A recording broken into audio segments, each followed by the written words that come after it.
Stop by or call 824-2222. That's 824-2222. Taylorville Estates Assisted Living, encouraging independence, enriching lives.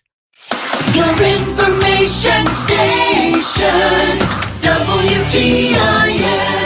Welcome into the WTIM Pana Morning Show, brought to you by our title sponsor, People's Bank and Trust, where they put people first, along with Pizza Man, Noren's Hardware, your Pana Save-A-Lot, Whiskey Bill's Saloon and Liquor Emporium, the City of Pana, and Locked and Loaded Limited.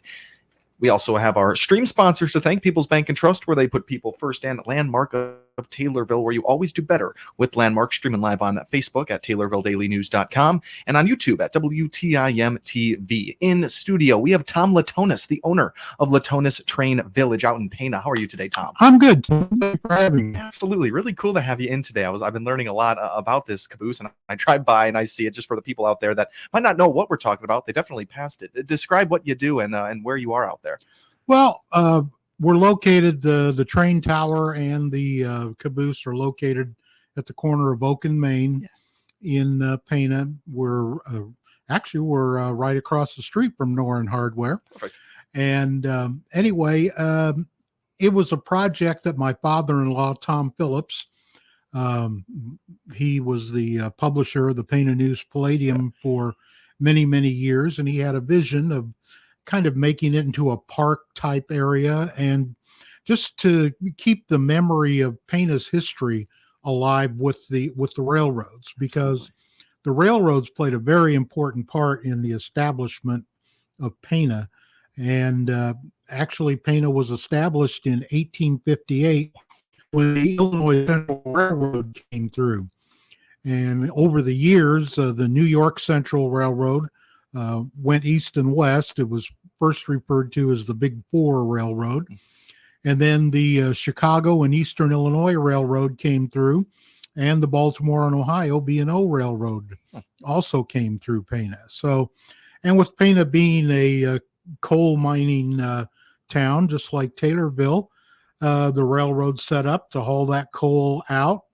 And the greenhouse operations, businesses, they had tracks that led into their factories or into their greenhouses, and refrigerator cars would take the roses all across the United States. So railroads played an important part in Pana's history and in its establishment. So it's just an effort to keep the memories alive, and so the following generations will remember exactly what a railroad is. Absolutely. There might be a day where railroads are obsolete. That's interesting to think about. We're down to the one railroad now, the Union Pacific. Wow. Runs through Pana, and it does run through. So they don't make very many stops.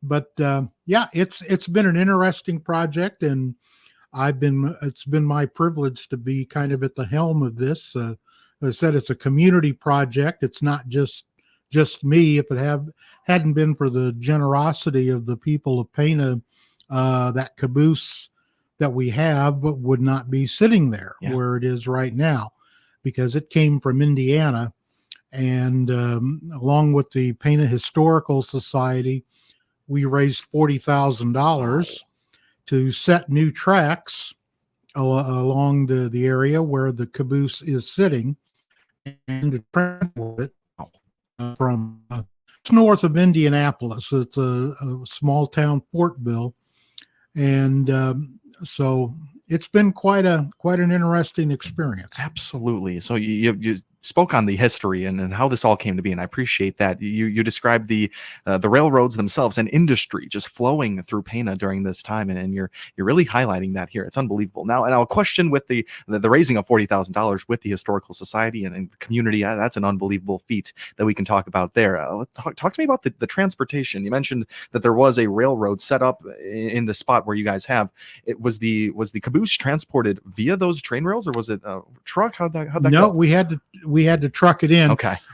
I contacted Union Pacific Railroad and asked them about that, and they said a caboose that had been retired since 1983.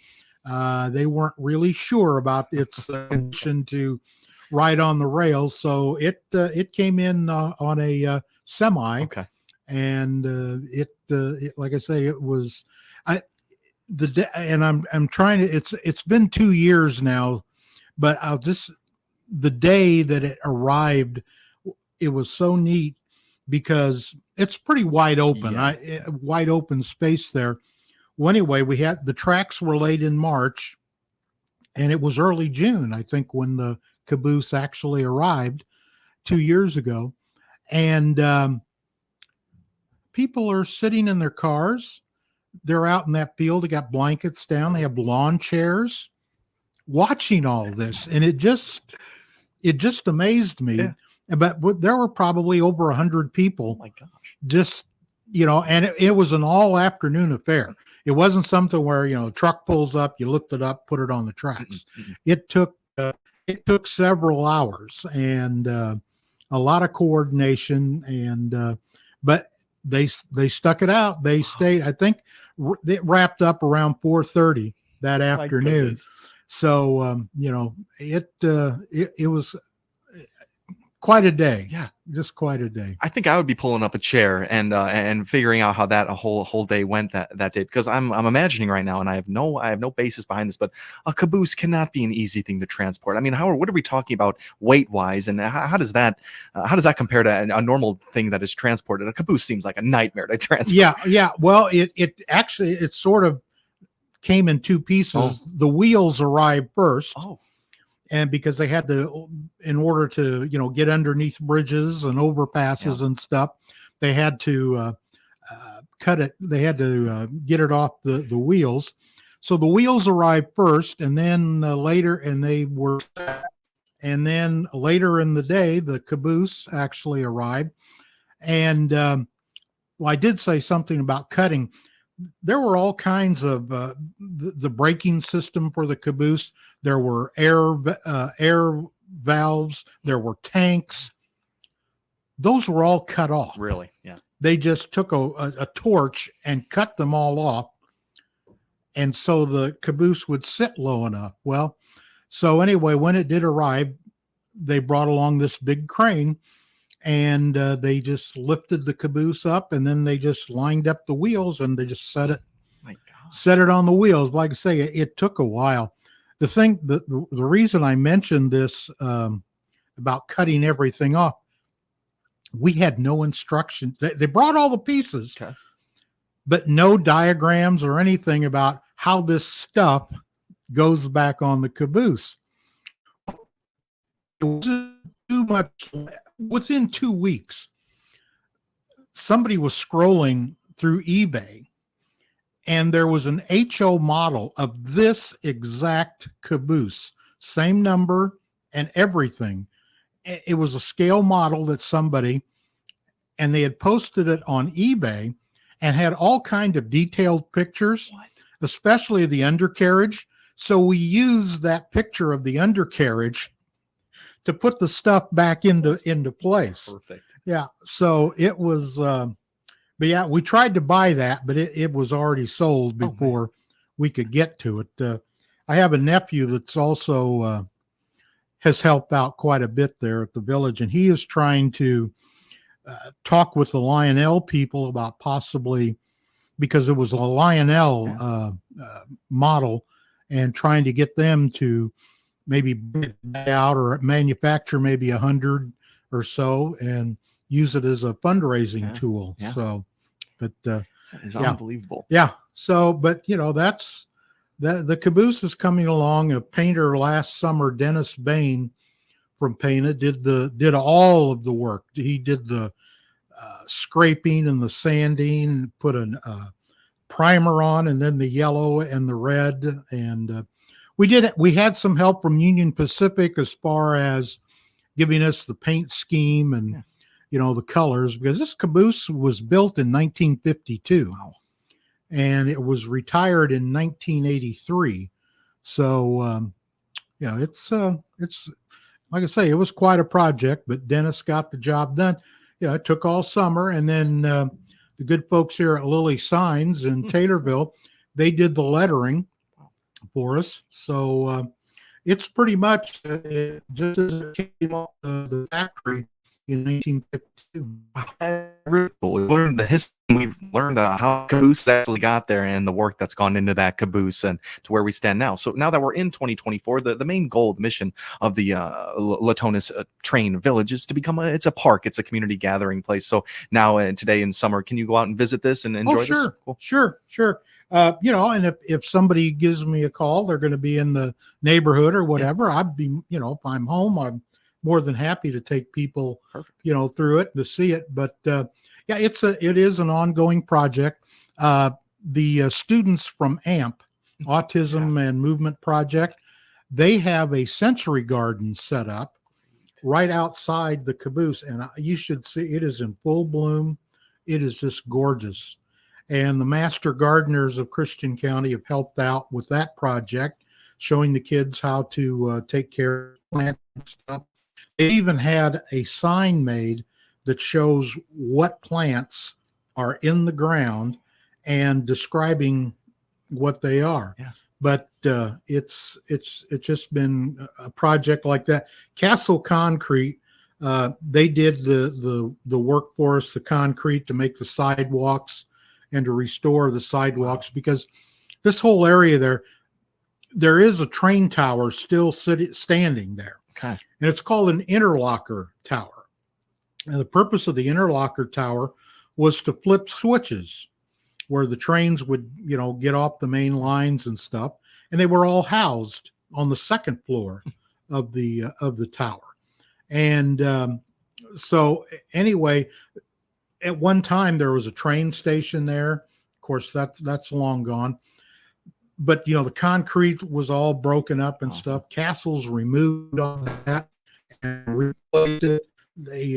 Eric Jostis did the design to set up the planting beds for the flowers, and they've just done a great job, and it just has really enhanced the whole site. And I do encourage people to come out and take a look at those flowers. It's amazing. Yeah, no, it's so much work, so much amazing work has been put into this Latonis Train Village. And when you're talking about AAMP and the sensory garden, we've heard about those things. It's nice to put a location to the sensory garden. That's where you can find it, Master Gardeners, with a lot of work on that. Just all really, really cool facets of this one, Tom. We got to take ourselves a break here, but we've been talking with Tom Latonis, owner of Latonis Train Village. We've learned the history and how that caboose got there and all the things that they'll be doing. We're going to learn about those when we come back. This is the WTIM Pana Morning Show, brought to you by our title sponsor, People's Bank and Trust, where they put people first, along with your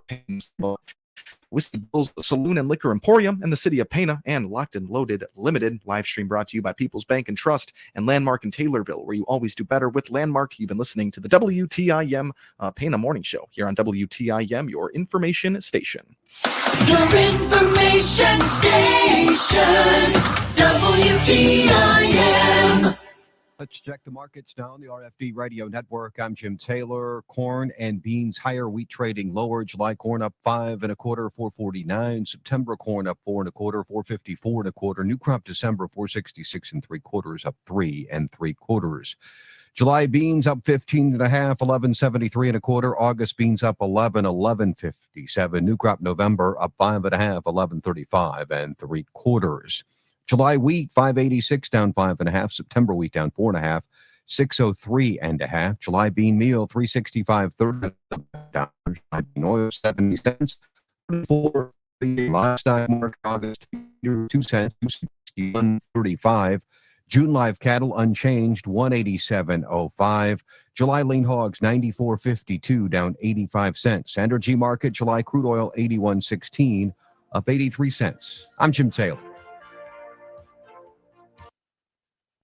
Attention hunters and gun owners, you must get to Locked and Loaded Sportsman Paradise in Pana. Take the short drive and shop Central Illinois' premier gun shop. Come see the huge inventory of firearms, ammo, hunting supplies, and accessories. In stock now, custom designed Locked and Loaded t-shirts and headgear. Brush up on your shooting skills at the indoor range featuring 7 shooting lanes. If it has to do with firearms or hunting, you'll find it at Locked and Loaded on Route 16 East in Pana. Locked and Loaded, open 6 days a week. Like them on Facebook.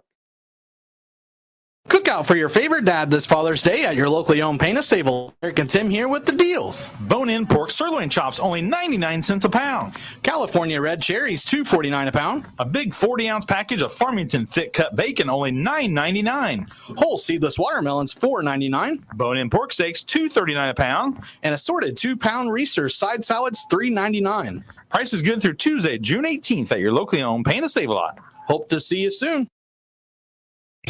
Noren's Hardware is a local family-owned store offering a wide selection of quality hardware supplies at competitive prices.